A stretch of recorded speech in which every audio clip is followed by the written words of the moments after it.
Alvina and I are born and raised in America. We have only known a home in America, but our parents came from a wonderful, beautiful country far, far away, India. And so our childhood and our lives have really been kind of between two countries. And there was a fable, an Indian fable, that is passed down by generations, and it all came together with Passerine, the king and the songbird.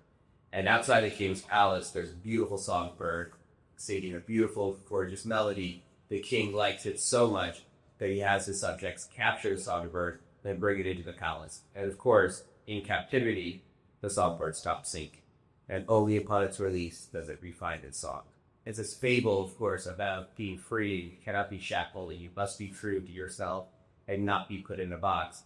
And certainly, I challenge you to find a chef like Chef Chapin, who has an illustrious career, including a 2023 Michelin star. His interpretation of Indian food, for those of you who have been here, that if you haven't, we hope you will come, is not, you will not find a butter chicken on our menu. You will not find a tikka masala. You will find a beautiful interpretation by someone who uncaged and is allowed to be free. Asian restaurants have done it differently. You have a popping up Pan Nation, where you could still feel like you were having a great, let's call it a New York night, but you weren't being transported. You were staying in New York just with some great, global cuisine.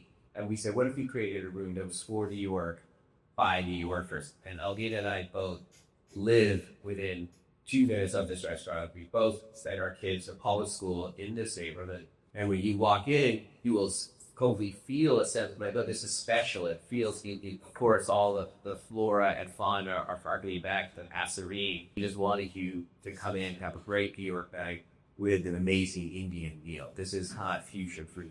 This restaurant came after a second restaurant. So you opened one restaurant, you closed that restaurant, and then you completely re-concepted. What were some of the challenges or the pathway to opening this one? Yeah, the pathway was a lot of tears, sweat, of anxiety. So I opened another restaurant in the same location, and it was actually my first foray into the industry. I had a long career in New York in marketing and had kind of built what I thought was a good life, and there was something in the pit of my belly that told me I didn't want to open a restaurant. I wanted to open an Indian restaurant because my dad, as a young immigrant to America, settled in Dallas, so that is where I was born and raised. And he looked around, and he had a full-time job at Xerox. My brother and sister were actually born in Rochester. That there's not a single Indian restaurant, not just in the city of Dallas, and in the entire state of Texas. And so he opened, moonlighted, the immigrant, had a full-time job at Xerox because he needed health insurance, because I was about to be born. And he opened, 2 months after I was born, India House, which was the first Indian restaurant in the state of Texas. He had it for 9 years. I ended up opening a restaurant.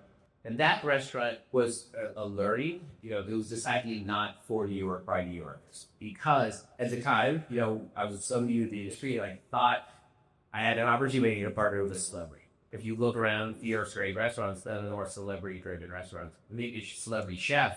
And it started, as you can imagine, with a huge amount of fanfare because of a celebrity's name. I started to realize pretty quickly, I said, oh, wait, is this a spot for New Yorkers or is it a spot for fans? And so this restaurant has been from top to bottom, entirely redesigned. The look, the feel, the culinary program, the wine program, everything is entirely different in the same space.